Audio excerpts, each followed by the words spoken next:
अकॅडमीचे हे तिसरे कार्यक्रम असे म्हणत असताना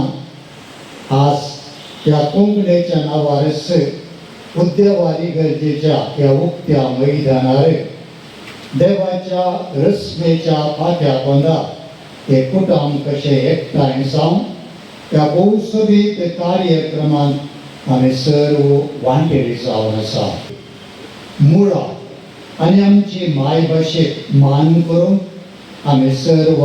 हांगासर एकठांय जाल्या पयल्यान पयले कर्नाटका कोंकणी साहित्यिक अकादमीक शाबासकी आनी अभिनंदन पाठोवंक हांव आशेतां कन्नडा आनी संस्कृतीक इलाकेच्या आश्रयकारवावरच्या ह्या अकादमीन केवळ एक सरकारी संस्था मात्र न्ही बगार कोंकणी साहित्य चळवळीचे जिवें काळीज जावन फाटल्या 32 वर्सांत काम केलां म्हळ्यार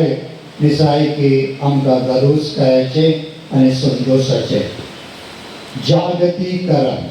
आनी अंतरराष्ट्रीय भासांचो प्रभाव प्रादेशीक भाशेन पुसून काडूंक पळयतना अकादमी एक बळवंत दिवटे बरी आजून आपलो प्रकाश आमचे मदें फांपोवन आसा अकादमीच्या निरंतर वावरा मुखांत बूक छापून शिकपाशाळा मांडून हाडून